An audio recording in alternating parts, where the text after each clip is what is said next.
thank you so much for attending this very special session about culture. My name's Charlotte Higgins. I'm the Chief Culture Writer of The Guardian, and it's my huge pleasure to introduce this great panel to you. I've got Armando Iannucci on my right, who needs very little introduction because everyone in the room has watched every episode of The Thick of It several times. But he's a great figure in the arts and culture of this country, and I'm looking forward to hearing what he has to say from the inside. I have known to everybody also Thangam Debonair, who I hope is going to be the next Culture Secretary of this country. I have Alison Cole, who is working with the Fabian Society, director of its new Arts and Creative Industries Policy Unit, so absolutely the sharp end of thinking up what arts policy is going to be in the future. After a career latterly as the editor of the Art newspaper, she's doing that now, but she's also had a very distinguished career working in public policy and for arts organisations like South Bank Centre and Arts Council England. And finally, I have Tom Gray, who's been a remarkable pioneer and campaigner for rights of musicians against the great streaming giants. Tom is prospective parliamentary candidate for Brighton Pavilion.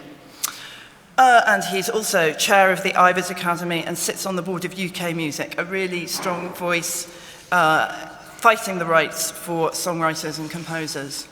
So just before I welcome Thangam to the lectern, I just want to open this session by making a short personal remark. I've been covering culture for The Guardian for 26 years, so 13 years of the Tories, of Labour and 13 years of the Tories. And I have seen a kind of enormous historical shift in what's happened to the arts. Under Labour, a remarkable cultural shift occurred in this country. I mean, it wasn't just Labour because it was to do, of course, with the lottery, but there was a sense that England, which is what we're talking about now, obviously, culture's devolved, arts have devolved rather, places began to take an enormous pride in their own cultural offerings. Theatres and museums were put at the centre of communities. Beautiful new buildings were built. There was the remarkable, mysterious and magical sense that it was okay to have a contemporary art gallery in somewhere like Eastbourne or Middlesbrough. This was unimaginable in the 80s. And in 2010, all of that was set back by a 30% cut in the Arts Council budget, and very quickly by the absolute ramming down of local authority budgets, and finally, in the end, by the sort of triple evils of Brexit, COVID, and inflation.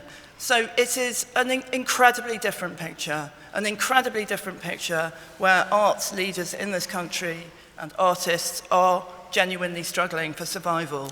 So, Thangam, no pressure. But we need change, so please go to the lectern and tell us how you intend to make it.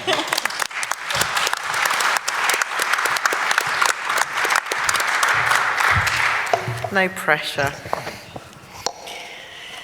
So, thank you, Charlotte, for that introduction, I think.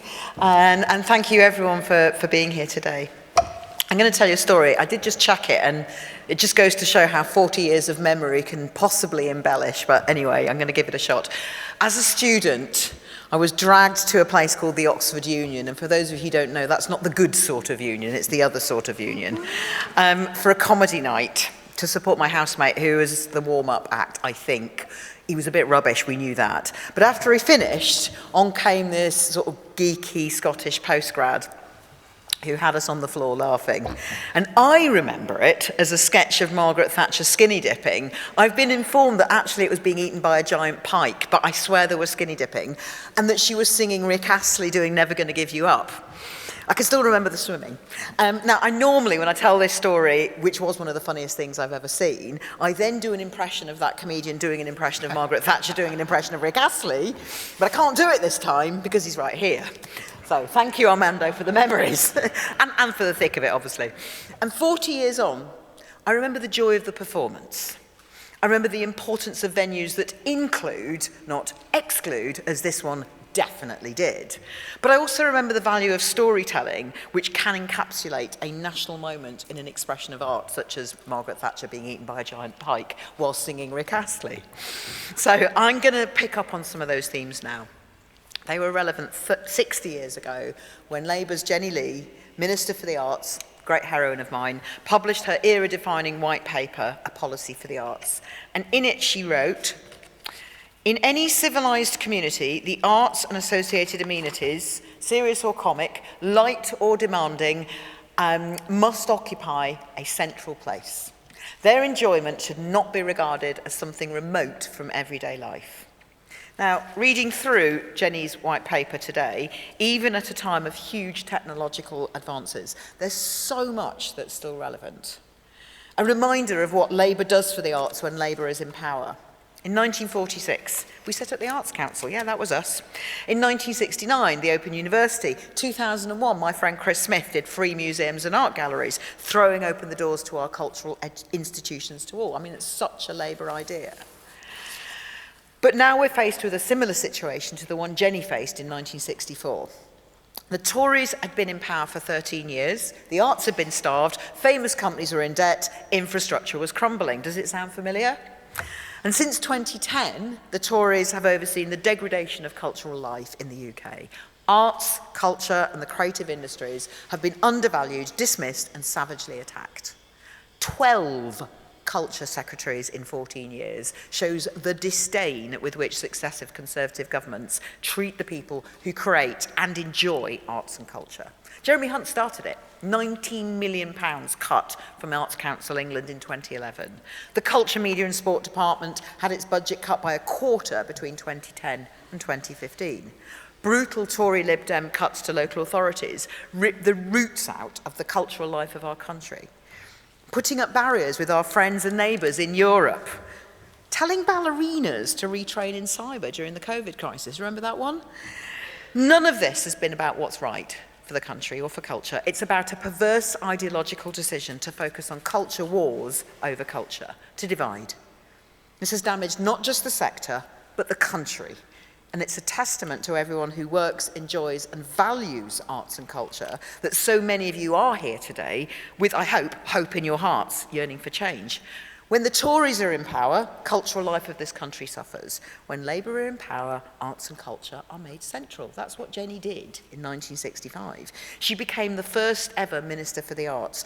Now, Wilson had given her a role in the Minister for Public Buildings and Works, and she suggested that her role be expanded and that responsibility for the arts be taken out of Treasury and given to a specific minister, her. And the white paper touches on issues far beyond the remit of her department. And that's because you don't sustain the arts by focusing narrowly. You sustain them, you help them thrive by focusing on infrastructure, education, skills, health, finance, and perhaps above all else, on diversity and equality. Amongst other things, she looked at housing the arts, the importance of education, of working with local and regional authorities, of the range of possible financing, which I'll return to. She wrote, "Beginning in the schools and reaching out into every corner of the nation's life, in city and village, at home, at work, at play, there is an immense amount that could be done to improve the quality of contemporary life. And if our hard work pays off and we win the general election, you will have in me a culture secretary who knows but that the arts are not optional, they are essential. And that's because above all else, arts and creative industries bring us joy.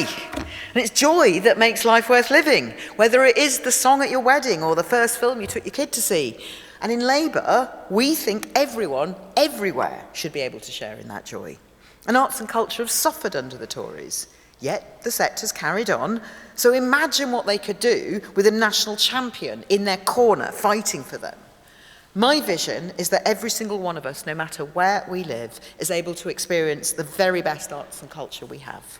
The arts are one of our greatest exports. They should be treasured, they should be loved, they should be an integral part of everyone's life. Now this means valuing the ecosystem as a whole. I do not want arts and culture over here and creative industries over there, because the publicly invested sector feeds the commercial sector and vice versa. And by the way, I use the term investment because it's not a subsidy, it's R&D. The creative industries are an essential part of Labour's plan for economic growth. And of course, that means we need more money in the arts, in creative industries, and I'm constantly thinking about the options to achieve this. I welcome all suggestions by the sector and all of you. And one of the first things I will do if we get into government is put in place a plan for the widest possible range of the widest amount of finance to go into arts and creative industries. Yes, more money. When people go out for an evening, most audience members don't ask themselves, am I somewhere that's had an Arts Council grant? Is this a play that started life in the National Theatre? No, they don't, because that question's not necessary, because it's all part of the same ecosystem. And in Labour, we don't see arts and culture as elitist, because it is elite. If it is elitist, you're doing it wrong. That's the Tories who do that. They like it that way. They don't want to share. Now, do you remember Every Child Matters? Yeah? We had 3-word slogans before they did, and because every child matters, we believe quality creative education for every child is essential. So I want every child to have the best music, art, drama, the lot, because the creative industries need workers equipped with the skills to take on the dynamic jobs of the future, and everyone else, whether they're architects or teaching assistants, needs creativity. Creative education is about joy it brings into young people's lives, setting them up for a lifetime of enrichment, whether as creator or as consumer. So I'm working with Bridget Phillipson, Labour's brilliant Shadow Education Secretary, absolutely committed to this. Because we know there's no biological reason why a young person born in the poorest part of my constituency has any less talent than one born in the richest part. And I want to tear down the barriers they have to opportunity. That's the mission, that's the Labour way, because in Labour we know that where you were born, who you go to school with, who your parents are, should not determine your future. And a creative education is too important to leave to chance. So finally, and following on from that, diversity and equality in the arts, they make better art. They just do.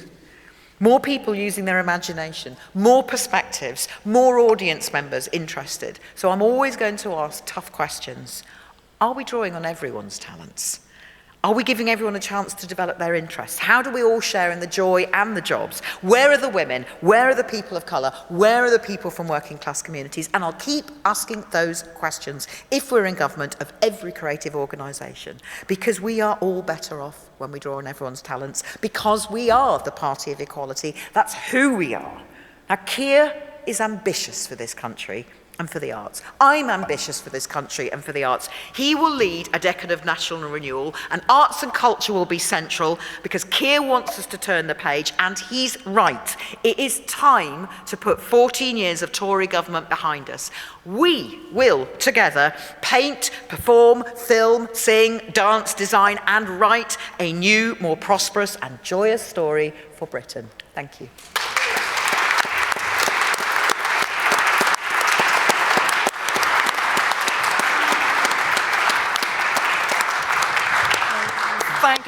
Thank you so much for that. And I think one thing that's really striking about you is that it's a really long time since anyone in the arts and culture sector has heard anyone in this potential position who can speak the language of culture fluently without sounding foolish or as if they don't fully understand it. So that's great. You were slightly evasive about the money question. I mean, you said more money, but you were kind of hedgy about where that money was going to come from. Are you going to be able to squeeze it out of Rachel Roddy's purse? Rachel Reeves. Oh God, Rachel Roddy's the food. It's not Rachel Roddy. Food writer at The Guardian. Rachel Reeves. So sorry. Economist, former employee of the Bank of England. You know what our fiscal rules are. The Tories have cut this budget. I'm going to have to grow it by getting in other money. And, you mentioned the National Lottery, but there's lots of other sources of finance, as well as, of course, there is still a budget that can be grown, but I'm going to have to fight for it. We aren't going to get more money on day one. We're just not, and you know that. But that doesn't mean that there isn't more money to put into the arts and creative industries, because the slate isn't the only source of money. It's one key source of money, but actually even the Arts Council is funded by the lottery and DCMS. There are other budget lines which I'm looking at, and when I said you should say it's evasive, I'm going to defend myself and say it's not evasive. I'm checking my working, because Rachel's really right when she says, you've got to know exactly where it's coming from if you think you're able to justify getting more money. But Labour invented, for example, the film tax credit. That was Labour who brought that in, I think, in 2007. Tax credits are something we're really proud of because we know the benefits. So I'm going to be defending everything we've already got and working out ways of bringing more money into the full spectrum. And when we start growing the size of the pie, of course I'll be fighting for more of the pie. Thank you so much. And just housekeeping, I'm going to ask each of our panellists a question, which they're going to answer, and then I'm going to open it up so that we can all enter this discussion. But Armando, what would you like to see, please, as a creative person in the field from an incoming, let's hope, Labour government? Well, it's something, I know at the moment we're in the era of no money, so I'm not going to, I'm going to resist the temptation to ask for lots more money, although I'm quite happy to start raising funds for a statue showing Margaret Thatcher being swallowed. Yes! I'm more than happy to contribute to that. But one thing that doesn't cost a penny is a change of attitude. And it's about changing our attitude to the relevance and the importance of culture in this country. The creative industries in the UK contribute 6% of our GDP. That's more than the car industry, it's more than the oil industry put together. It puts 115 billion into the economy. It employs over 2 million people. It's a huge, huge industry. And so it should be treated with that amount of respect. And what's happened is instead this idea that the arts are something that you do in the evening and at the weekend, and therefore it's something you do in addition to work, and therefore the arts, the creativity is something outside of work, is wrong. It's one of the most important job providers in the country, and it also is one of our hugest exports, not just in influence, but just in terms of money. And you wouldn't have a government say to, like, a car manufacturer, can you shut down your factory in London within this year and then build another one in Manchester, which is what's happened with ENO. You'd talk to them about a way of doing it so that it works. If you want to create more jobs in Manchester, how would you go about it? You wouldn't say to a company that's really successful, actually, could you be less successful? Could you reduce your staff? And could you kind of get rid of some of the things that you do? Which is what we've been saying to the BBC time and time again. And people in America and across the world are baffled by how contemptuous we treat culture. So a change of attitude would be great, which means, politicians going not just to football matches and to, occasionally to the theatre, if it's a play about Gary Neville, but going to the opera. Dominic Raab slagged off Angela Rayner for going to Glyndebourne, and she was mortified. Why couldn't she go to Glyndebourne? And the reason I'm emphasising this is because if we keep this attitude to the arts as it is, it means that people throughout the country who are talented are up against this prejudice that somehow it's not a real thing. It's wishful thinking. It's over idealism to think you can go into the creative industries. And it puts them off.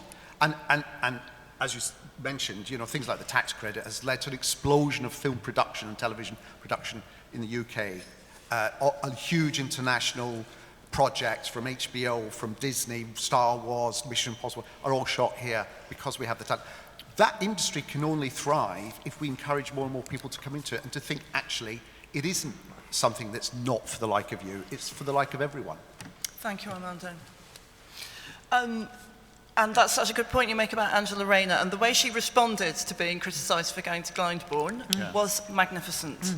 Look, why shouldn't she go to Glyndebourne and have the best?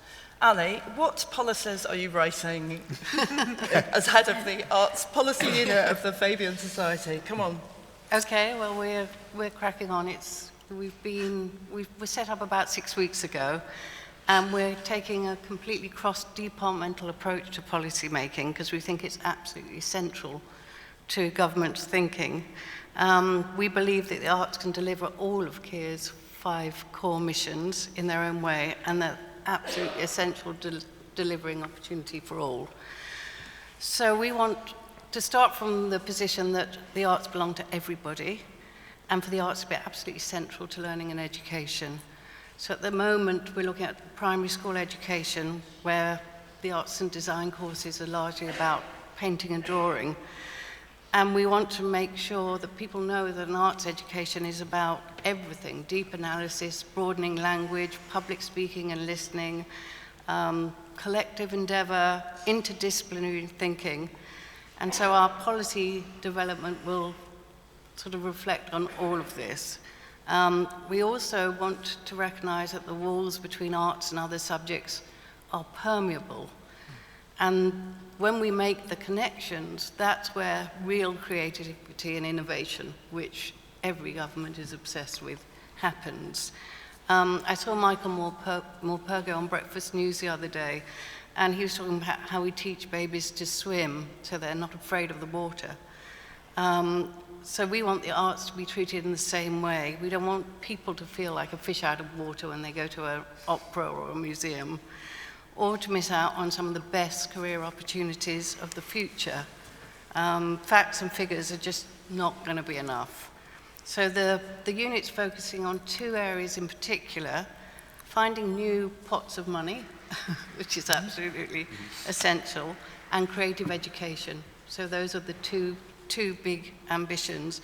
On the funding side, we're looking at existing and potential funding streams, from lottery to tax reliefs. We're looking at underutilized pots of funding, Levelling Up Fund, for instance, where we can switch spend within current budgets, and where the arts can help deliver cross-departmental objectives, so looking at particularly like health and prevention and art on prescription. And then with creative education, obviously the supply side of the creative industries and every industry has been neglected. So we're looking at scaling up some of the best ideas in the sector, how we can twin every school with a local arts organisation, how we can weave artists and creators into the fabric of school, and how we can use things like the breakfast clubs, wraparound care, to sort of insert art everywhere. And just in terms of my background, you know, as recently as editor of the Art newspaper, I had a good few years of investigative journalism, as Charlotte knows, so that allowed me to look under the bonnet of everything. So I know a bit where things could be changed. Well, you know, I'm looking forward to rectifying some of that. And I wrote a book on art, pleasure and power in the Italian Renaissance. And so I think I have an extra keen sense of the role that arts and culture can play in renewal and rebirth. All the same challenges were there in Renaissance Italy: warfare, factional rivalry, devastating epidemics, popular unrest. But there was a remarkable range of social and technological change, which affected almost every social value, and a thirst for progress. So I think with the arts, we have the opportunity to build a similar movement that will help deliver Labour's vision of national renewal and rebirth. Wonderful, thank you, Annie. And maybe it's something we want to pick up on later, but I think lurking under some of what you were saying was this notion that STEM has been so foregrounded, and that may not be, that may have been to the detriment of the arts, although, of course, we note that in top private and public schools, the arts are incredibly well served in terms of facilities. So there's a paradox somewhere in the mind of the right. Tom, what you've been doing extraordinary work campaigning on behalf of musicians. What would you want to bring to your role as an MP were you elected? Well, there's an awful lot to deal with before that my constituents would want to be dealing with, not least the cost of living crisis. But as a creative and as a campaigner, a fierce campaigner for musicians, and a working songwriter and composer, I should add, I'm writing a stage musical at the moment, there is an awful lot of tension. We have fully broken the commercial market for music, which is very saddening. So there are some huge challenges, but, blowing that up, coming right out what I would really love to see, and what I would love to see us to get to, is where we really recognise the value of these things. And I can only speak about music because it's what I know about. But music is a bloody miracle, the way that it improves all of our lives. And in the UK, we have a historic reputation for being bloody miraculous at it. And that, you know, but seemingly we are very bad at recognizing that value. Music can pull communities together. It can help kids and adults with emotional regulation. It can reduce mental health interventions. It's a hugely powerful tool for dementia. Places are built around the places built for the enjoyment of music. And because we can make music with value literally from thin air, it has a historic role as a vehicle of social mobility, which it's slowly declining in. But the miracle of music doesn't require miracle workers. It just requires musicians who can subsist from their work. Amazing, right? But unlike training dozens of doctors or care workers, we've already got all the musicians we need. And they're readily available, ready to do something, ready to do the thing they love the most. And it pains me, but they are a cheap resource. So giving more musicians more rewarding work in our communities will pay dividends for everyone. And I'm sure that's true of all the other arts. I'd love to see, personally, eventually we get to a point where there's, and it's really lovely to speak to you to talk about this, the creation and implementation of a national strategy for music that is very much more cross-departmental, that understands, measures, and implements the value of music. We can aid education and skills, improve communities, and create jobs. We can establish music development offices, much like local enterprise partnerships to boost skills, open a UK music export office. Nearly every other country in the world has one of these. We don't have one. We just assume everything's going fine. We could incorporate the needs of music and wider culture into the planning system, addressing licensing reform to support venues to be catalysts of high street revival, and promote the creation of spaces that offer young people a way of congregating without fear of arrest. All alongside our copyright framework, to make the UK the best place in the world to be a creator, but also to market and sell the work of creators. We can encourage communities to map and assess their musical and cultural infrastructure, and national government could measure economic and social impact every step of the way. Quite simply, in my view, a UK that understands the value of music and art and acts upon it would be a measurably happier place, and also wealthier, healthier, safer, fairer, more together, and more resilient. Yeah, wonderful. Thank you so much.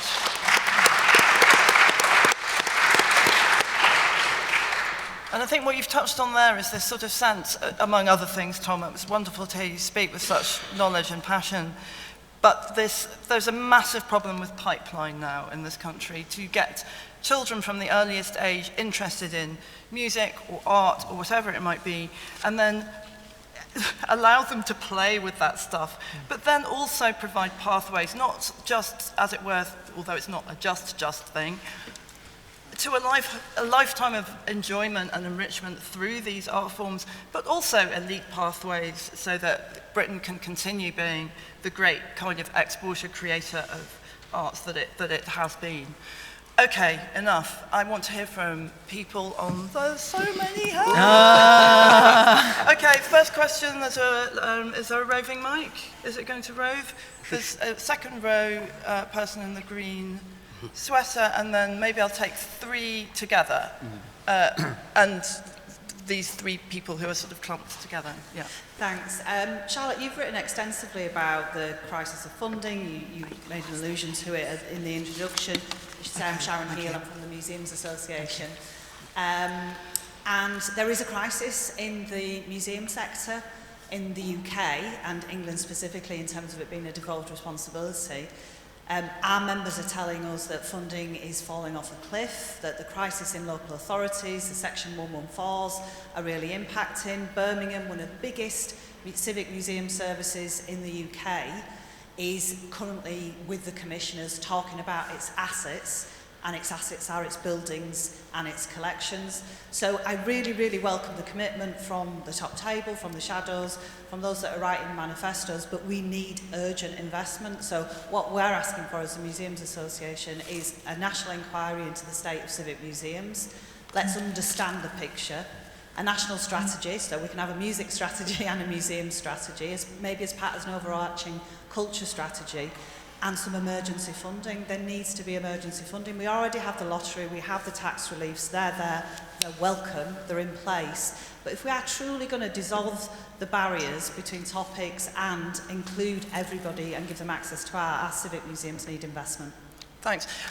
And there's a question right in front. Could you possibly say your name and also keep it brief so that we can get Totally get through? with you, Thank absolutely, you. Charlotte. Andrew Edwards adored Fangham's speech. It's all in Nick Simmons' book about Harold Wilson and Jenny Lee's reference, Oaks Up University. But my big question is, Fangham, what are you going to do with the BBC licence fee?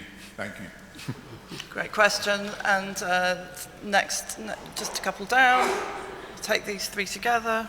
Thanks very much. Josiah Mortimer from Byline Times, the news outlet. I was really interested to hear from you, Fangham Devonaire, about the instability of culture secretaries over the past decade or so. But by my count, there's also been about 13 shadow culture secretaries since 2010. Not anymore. Not anymore. That's my question. Are you confident you would serve for a full term and restore a period of stability for the culture ministry if Labour are elected? Thanks very much. Great, thank you. So, civic museums, BBC licence fee, and are you going to be in this job after election and for some time to come? I'll take it in reverse order because I think the thing about assets and museums, I think probably everybody on the panel has probably got something to say there, but I mean, I'll leave that with you, Charlotte. So, Josiah, yes, when Keir asked me to serve, he asked me to serve as his culture secretary if we get into government, and then said that means you are going to be the shadow culture secretary now. Keir says that one of the key things he wants to offer the country is stability. I mean, I can't hold him to it in writing, but certainly my understanding is that that's the plan. That's my aim. It's what I want to do. I would like to serve a full term at least. But, you know, in politics, you serve where you're asked to serve, and it will be up to Keir. But certainly, he's given me to understand that that's the plan, is he wants me to serve. If I do it right. So, you know, if I do something terrible, that will be different. But that's not the plan. So, Andrew, you really wouldn't expect me to say exactly what I'm going to do with the licence fee. So the interim review is going to report. I was supposed to get briefed yesterday by the Secretary of State. She's going to brief me, I think, next week. But, you know, I will get further details of that. That will inform what I do next. I'll just tell you what the principles are. Universality. That's a big deal. And it should be universality, so whatever we decide to go to, it can't be something where you have people who don't get access to the full range of BBC activities. I mean, I'm working very closely with all sorts of people who've got expertise on this. I meet regularly with Tim Davey, the Director General, on what he's doing. I think we've got a good and constructive relationship there. On the museums sector, I'm sorry I didn't catch your name, but from Museums Association, Sharon was it? Sharon. The Director of the Museums Sorry, Association. we haven't yet met, but I'm looking forward to that. I know exactly of what you speak. And I think that probably everyone in the room could tell me this needs emergency funding. And you know absolutely that I'm not going to be able to give emergency funding to lots and lots of different people, but I promised you already, and I'll just repeat the commitment, I'm already trying to work out where I can get more money. And it won't necessarily be that I can move a DCMS budget from here to here. But if I can, that's what I'll do. But there will be other things as well, and I'm working closely. As I meet Tim Davey once every few weeks, I'm also meeting the head of the Arts Council and regional people as well as people who've had money and those who have not, and local authorities. I think the key thing there, though, is local authorities. And that's Angie Rayner's department, and we are determined that we will be giving more resources and decision-making locally. I think there is an argument for every local authority should have a living, breathing culture strategy, but local authorities are going to laugh at me hollowly if they've still got the same amount of money, so there's a bit of work to do there. Amanda, did you want to add something on the licence fee? Just on the licence fee, just going back to what I said at the start, you know, treat the BBC seriously because it's, you know, it's a big and vital organisation. And if you are going to change the funding of the BBC and inevitably reduce that amount of funding, again, if you were treating it like another commercial enterprise, you'd approach them, you'd give them time, give the BBC time to make as much money as possible by selling its ideas and its programmes abroad. Encourage them to do that. Actually provide them with the means, the open access to make that money abroad before you then switch to a smaller amount of funding domestically. I mean, that's not my plan to switch them to a smaller amount. No, well, that's great. You know, I mean, I love the BBC, and I think if we didn't have it, we'd need to invent it. But it's one of our best exports. It's one of the most well-known brands in the world. It is the most trusted news source. You will not hear anything but love for the BBC from me. The question then becomes, there are some really technical policy issues about how do we pay for it and what does charter renewal look like for the 21st century. But I think also there's been an attitude that the BBC has been affected by, which is not allowed to make money. It's somehow rude and that's just not against the ethos of it, and that should go. The biggest commissioner of creative industries in this country, why would I want to undermine that? And the licence fee itself, as a mechanism? We're going to have to work on that. I'm not going to tell you right now what I'm going to do, but I mean, I think at the moment, you can look at the licence fee in a few different ways. You can say it's easy, everyone understands it. You can also call it a regressive tax. You know, and you also have problems if you end up with people who, for very good reasons, say they can't pay their licence fee. Do we really want to prosecute single parents who are struggling? But if you don't have a mechanism, we know already that the licence fee is going, you know, the amount of money it's bringing in is going down. So I'm not about to announce that we're going to abolish it because that's not my plan, but I have to look at this carefully, and some of that will be informed or whatever mass destruction the Tories will have done by the time we get to a general election. Lucy Fraser might have done something god-awful. When she announced the latest thing on the BBC licence fee, she didn't mention the words public service broadcasting once. Now that's, for me, it's fundamental. Now, unless you're burning stone, I think, at the other end, I'm going to move to more questions because there's so many bewildering number of hands. There's a person in an excellent pink sweater, and if they're there, only one person with a pink sweater on, actually, and then I'll take a couple of adjacent hands. There's a person with specs behind, lady, and a person in a checked. So. Yeah, thank you. Margaret Pinder, Fabian Women's Executive, and I'm chair of 3 arts charities in the North East. So I'm involved in music, theatre arts, and a writer as well. I think Hull had City of Culture, and one of the great things we did there was no hierarchy of culture. It was all good. And the thing that I'm encouraged, and I think we all know what the financial constraints are, and this is a problem that we're not going to answer in this room today. I think one of the most encouraging things I've heard was Thang talking about, and Armanda talking about, the attitude to the importance of arts. It's not just culture, it's not just economy, it's about well-being, it's about health. Being involved in the amateur sector, you know, I run an orchestra, these are the ways that people come through. We get our young people through, and the constraints are everywhere. Councils are having to increase the charges in their venues. People are in a cost of living crisis. If they have a choice between food and buying ticket to go out to anything, they're going to choose the food.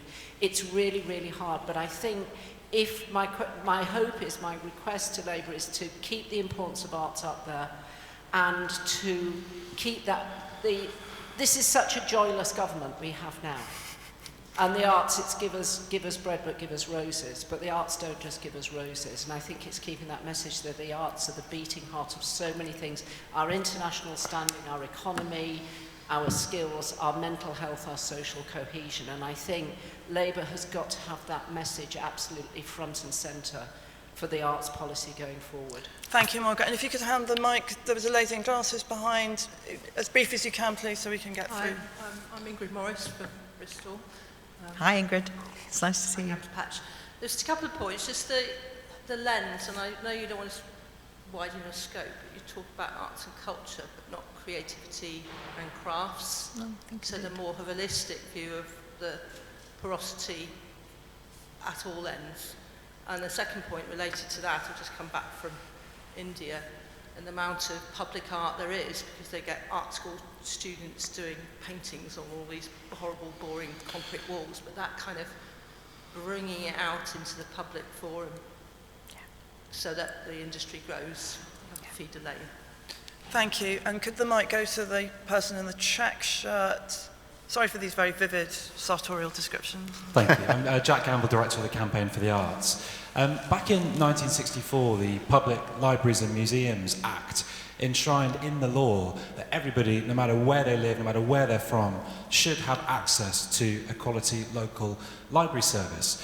And my question is about whether we should be thinking now about broadening that responsibility on local authorities to encompass a wider range of cultural services. Because I completely agree with you, Thangam. Local access to the arts is vital. Local funding is vital to enable that access. And I know it would need to be accompanied properly with thinking about whether councils have the adequate funding to meet those statutory responsibilities. But is it now time for the next Labour government to enshrine a cultural entitlement for every citizen through amending that Act and enabling that broader cultural service provision? So, Thangam, do you want to...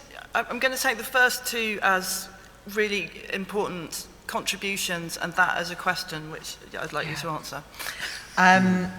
I mean, people must be getting awfully sick of shadow cabinet members saying, well, you wouldn't expect me to announce the manifesto here. I bet you wouldn't. If you read the Times, you know that we are in the middle of the policy process, and so we're at that delicate stage where I'm trying to get things finished. I promise you're going to see some big stuff. Over the course of a parliament, by the way. There'll be some things that will go in the manifesto and other things that won't, because I want to do them in year 2, but they can only happen if we've done year 1. Jenny Lee does this herself in the white paper. And I take quite a model of work from her when she says we've got masses to do and we can't do it all at once. So we're going to do this first and then that and then that. You can take it, Jack, as my emotional commitment, which isn't enough, but it's also a political commitment, because I actually go beyond that. I think that everyone everywhere, every public building should have arts and culture in it. And that does mean bringing the private sector. Jenny also did that. She mentions what she calls industrialists quite a lot. And I think that's quite important, but also because the modern day industrialists that I speak to want to be involved, and some of them have got money to invest that they currently aren't, because they don't see leadership from a government that values the arts. So I think Armando is right, that one of the things that it actually has more concrete results than you might think, and I get that everyone in the arts feels like maybe hopeless, this will never change.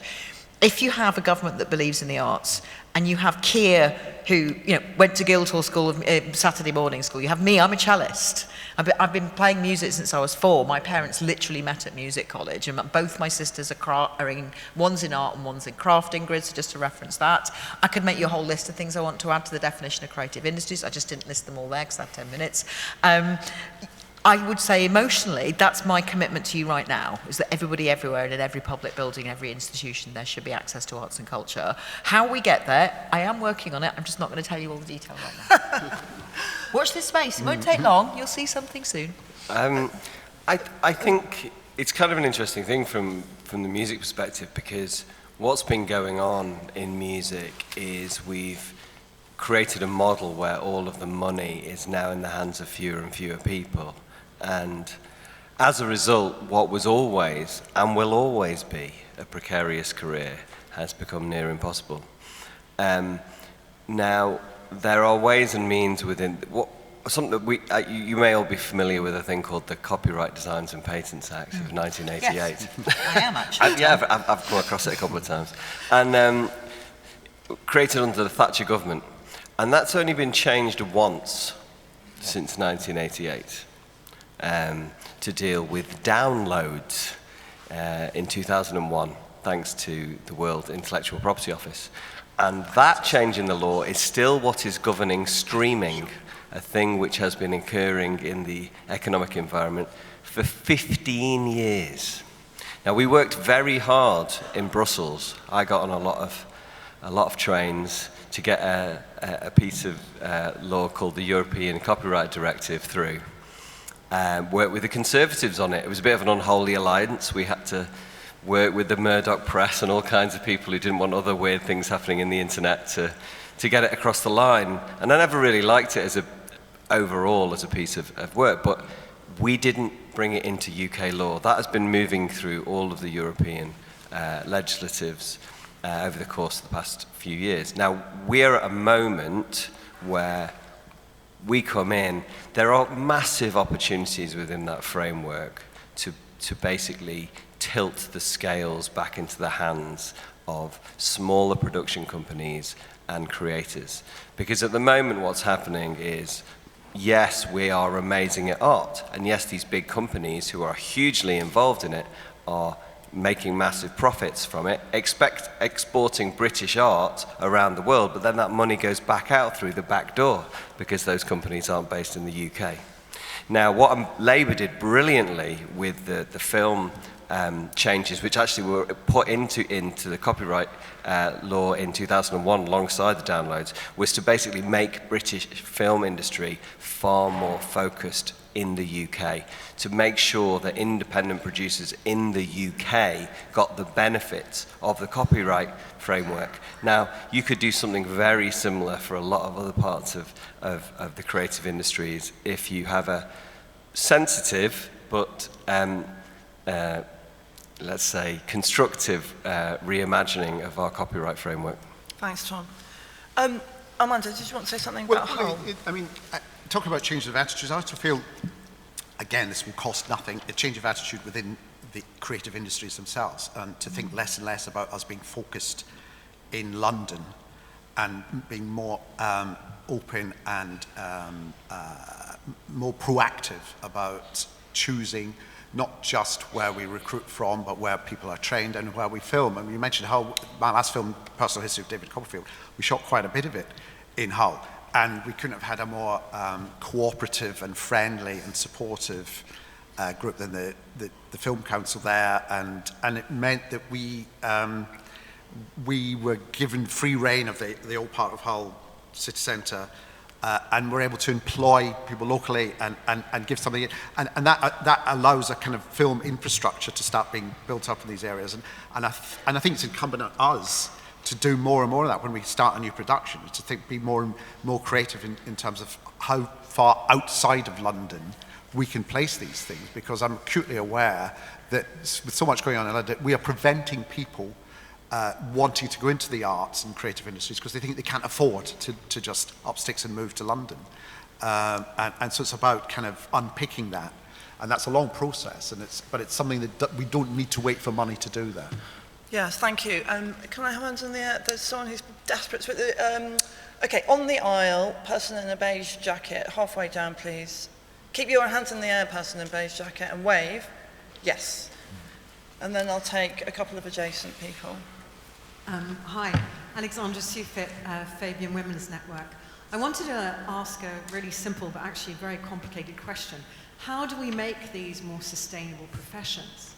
Because encouraging young people into the arts is one thing, getting local government grants is another.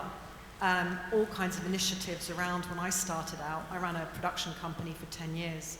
And actually when my career was really taking off and I was winning multi-awards, I used to joke it was the most expensive hobby I'd ever had.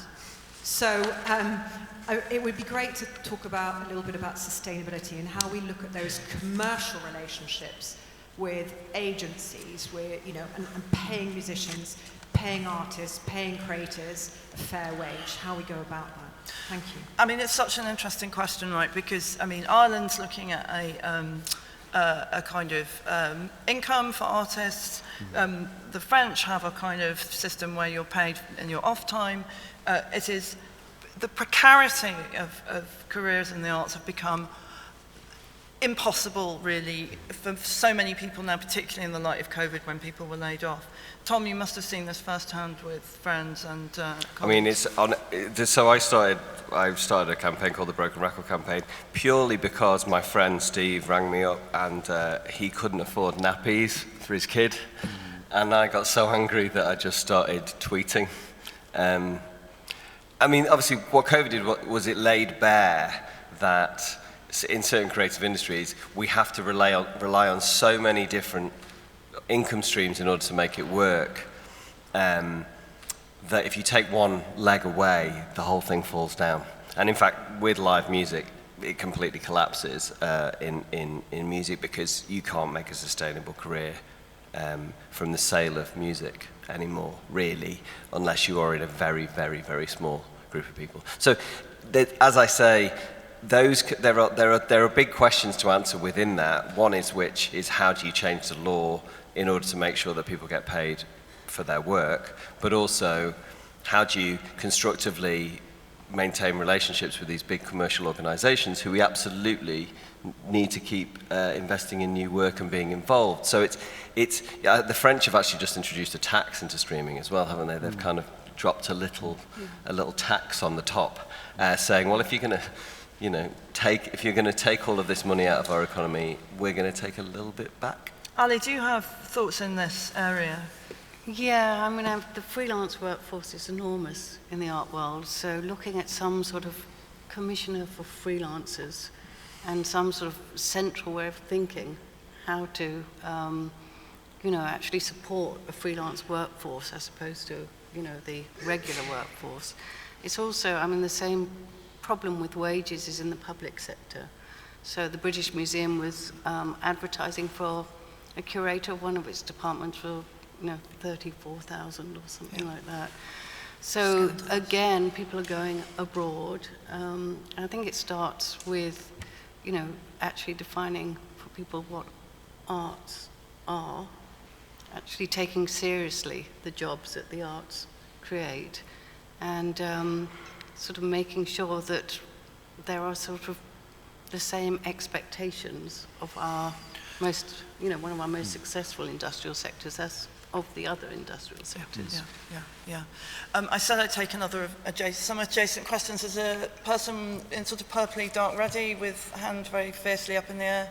Sure. Yes. And is there someone else nearby somehow? Yeah, there's well, you're not nearby. Can you put your hand highly in the air, person I'm looking at? That person, yes, directly afterwards. Cool. In the ways that, I've just issued mics. In the ways, in the kind of property of AI, how do we protect the future artists and future writers? Because AI, it's taken over art, it's taken over writing. I tried to use ChatGPT the other day to write a cover letter. I couldn't get it to work on it, but how are we going to protect these people from it? Because artists aren't gaining money from it. Yeah, great question. And if you, exactly, yeah. And I wanted to ask, you've spoken about creative education for children. Sorry, the mic's not on or not close enough? That's it. Creative education for children. And your name, please. Helen Grant. I'm a volunteer at Medical Theatre. I wanted to get the panel's view on creative education for adults who have been left behind by past policy. Okay, those are great questions. So AI, one of the most enormous, looming, potentially catastrophic intrusions or interventions into this world, or maybe the most liberating, who knows? What do you think? Bangam. Well, two things. I'm very live to the AI. Potential as well as challenges and difficulties. I think there's everything there because, music world that I know very well, but, other parts of the artistic world have always used technology really creatively, and that's what we want. We need a principle, however, that artists should be fairly rewarded and recognised for their work, and we do have that principle in international copyright law. So the challenge is how you get that to work in AI, what the technical fix is. I'm working, Pete Kyle has the digital part of the title, so Pete and I are working on some of that at the moment, but you can know that my fundamental principles are that artists and creators should be both recognised and rewarded fairly for their work, which links to some of the other stuff about employment rights, which Angie Rayner is going to be bringing in terms of future of work. Creative education for adults, Helen, that's part of why my vision isn't just that every child gets a great creative education, it's that creativity is everywhere and that we introduce that principle into public service. But also that there already are opportunities in microcosm. There's lots of people doing some really interesting things here and some interesting things there. I've been trying to get as much as possible of a good picture of what people are doing so we can try and multiply it and link it up so there are actually those spaces. Thank you. Great, and there's some, I'll take orange arm. Orange arm. Blue arm and then another blue arm, yeah. Hi, I'm Sally Jimson. I just wanted to know a bit more about how you want to work with local authorities and whether you've been talking to local authorities about their culture strategies. Thank you.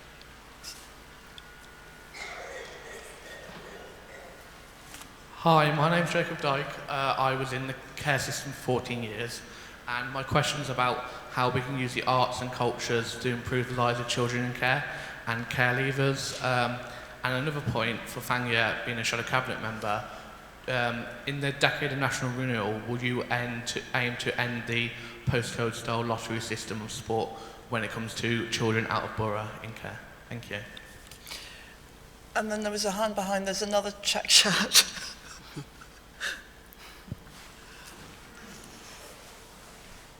Hi, my name's James Mull. I'm from the Godalming and Ash CLP. I have been working in the film industry for a better part of near 10 years, and obviously with the strikes in America with WGA and SAG-AFTRA, there was quite a long hiatus, which everyone stood majority in solidarity, but majority of people, as it's been mentioned, are freelancers, self-employed, and it's a very difficult industry anyway. One of the things that hasn't happened is that there's not been any support for people who are self-employed and freelance, especially during these times. Certainly during the pandemic, there was kind of big studios underwriting their own productions to be able to push them through, which is important. But at the same time, we do have a lot of US industry which is investing a huge amount into building studios. The British film industry at the moment seems to be a little bit on the back foot in terms of representation. That's just to say that there are ideas out there, it's just America has bigger wallets. So the main question I'm asking, which relates to economics, I suppose, my very vague understanding, is when it comes to self-employed people, there does need to be a better framework that people can actually rely upon, because it's that wonderful time of year for self-assessment, and in terms of actually just figuring out the best way for people to be more self-supporting when it comes to their career choices in the arts. Thank you.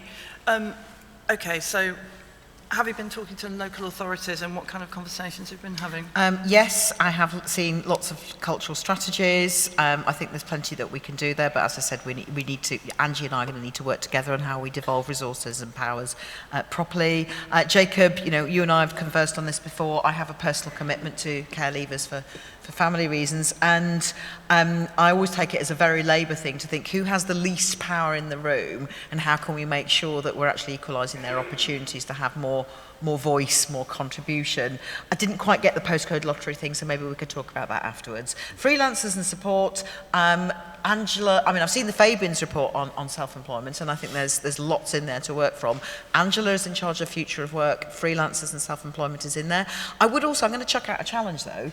I know a lot of creators who say that being freelance actually is working for them. And that doesn't mean that the terms and conditions are working in every case, but it does mean that, for instance, musician friends of mine who work in the publicly invested sector and in the commercial sector are able to make more of a choice about where they work. So what we want is to make sure that if you make that choice, that you still don't lose in your terms and conditions. I think there are plenty of people who are also, in effect, subsidising the publicly invested sector by making their living in the commercial sector so they can afford to work in the subsidised sector. What I don't want to do is make something that doesn't work for the way creative people work. So that will be how I'll be working with Angela on her Future of Work performance. The number of artists I know who get asked to do things for virtual free. Yeah, it's not okay. It's not okay. And that's why we need to reform terms and conditions. There's a hand with a greenish sweater on the end of the row here. Where's the mic? Keep going. Yep. And this is going to be our last question, so make it a good one, sir. Thank you. Okay. Question. I wanted to offer a rebuttal about that, about freelance is working. I didn't say that. That's not what I said. So I didn't say it is working. I said that for a lot of freelancers, the model of being able to choose to work here and then there is working. I didn't say the terms and conditions were working, and I said we're going to reform the terms and conditions. Okay.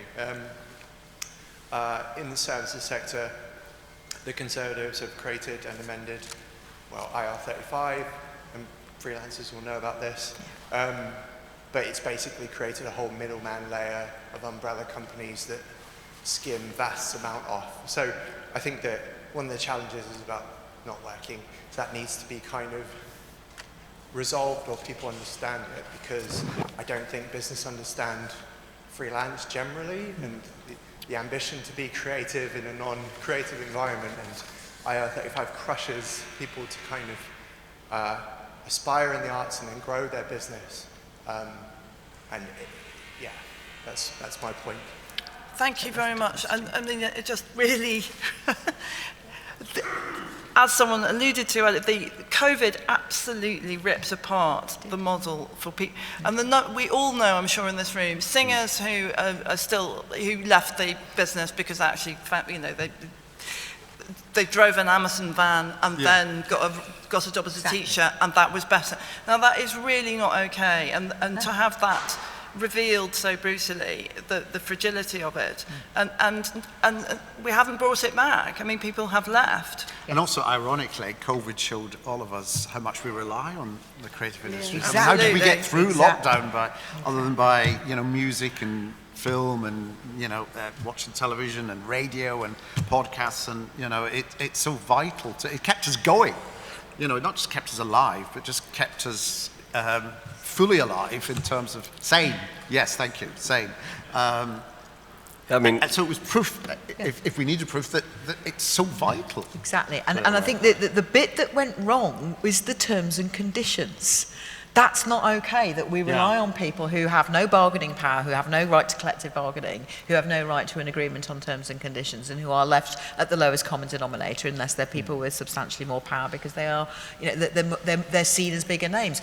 And what I'm arguing it really isn't saying that I think freelancing terms and conditions are okay. I definitely don't. What I think is that the potential to combine different forms of work is part of the creative life, and that what we need to make sure is that we don't then rely on dumbing down and reducing terms and conditions. We actually do the opposite, so that we can continue to allow artists and creative people to work in a variety of different settings and not lose out because of it. And I think that's the important bit that needs to be emphasised. I really agree with that. I think, you know, I'm the leader of a national association of songwriters and composers. I represent thousands of songwriters and composers, and, you know, we're not able to behave like a union. We're not able to even share with each other how much we all earn on any given job, because it's a breach of competition law. Now, this again goes back to my whole position. There's so many things that really can be repaired via the legal framework, more than anything else, which you know, it's starting to happen in Europe right now. They've created a set of conditions whereby freelancers, if they can be shown to not have power in a relationship, they're allowed to start collective bargaining. Personally, that feels like a very Labour thing to do. Okay. Well, I'm going to have to draw us all to a close there. Gosh. I know, it's shocking, isn't it? But I don't know, personally what I take away from this session is that there's a whole bunch of stuff to do on every single level, but there is a great chance that things will improve, and I wish you all well, Fabians. Thank you.